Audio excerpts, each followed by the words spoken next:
ni iby'agaciro kuri mwe mwese muri mu bice bitandukanye by'isi ku migabane itandukanye, abari mu Rwanda, abari Tanzania, abari Kenya, abari Uganda, abari i Burundi, abari muri Repubulika ya Demokarasi ya Congo, ubwo ndavuga East Africa muri rusange, abari za Mozambique, abari Zambia, abari mu bihugu bitandukanye bindi byo ku mugabane wa Afurika.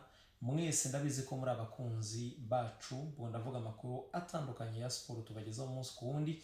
Amazina yanjye nk'ibisanzwe murabizi ni Mucyo Anta, tubana namwe umunsi ku wundi, twagiye tubana mu biganiro bitandukanye ku maradiyo atandukanye, yaba Authentique, yaba Flash FM, yaba Radio na TV10.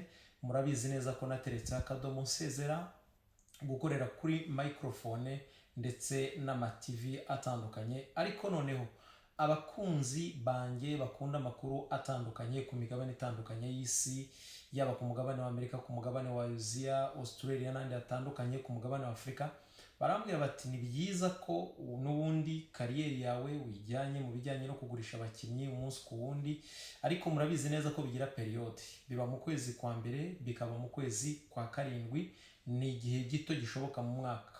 Bivuze ngo hari igihe kinini nzaba mfite cyo kujya ku matere, ariko nanone hari igihe umuntu aba ari mu rugo, hari igihe umuntu aba ari kuri tele, ariko ushaka kuba wabona akanya ko kuganira n'abakunzi bawe ukaba wabaha n'amakuru atandukanye. Niyo mpamvu nyuma y'ubusabe bwanyu butandukanye nemeye guterekaho YouTube channel yanyu, birumvikana nubwo ari channel yitwa Munda y'Isi TV, ariko ni channel yanyu, ntabwo ari channel yanjye, ni channel yanyu, kubera ko ibyiza byose ni mwebwe ndimo kubitegurira. Muzajya mukurikira amakuru atandukanye, amakuru yo Munda y'Isi yandi yose munziho y'amatransferi, muzajya munkurikira ama operation atandukanye mu maklebe yanyu atandukanye, muzajya mwumva amakuru yo mu bihugu bitandukanye mu karere ka East Africa ndetse no mu tundi turere, muzajya mwumva ibiganiro bitandukanye twagiye dutumira abantu batandukanye. Hanyuma birumvikana muzajya mubona highlights z'ama match atandukanye, ama interview n'ibindi bitandukanye, ni byinshi cyane.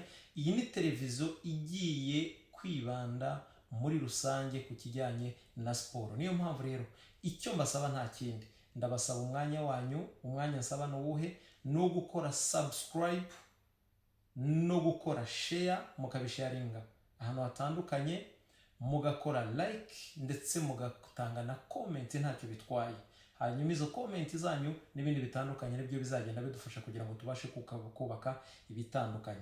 Turatangiye, ariko uko tuzagenda dukora umunsi ku wundi niko tuzagenda twimprovinga mu bijyanye na studio ndetse n'ibindi bitandukanye. So rero ndabashimiye byimazeyo, nishimiye kongera kubana namwe kubera ko mwabisabye, nanjye mbishyize mu bikorwa. Nta kindi masaba no gukora icyo bita subscribe. Channel yanyu yitwa Munda y'Isi TV.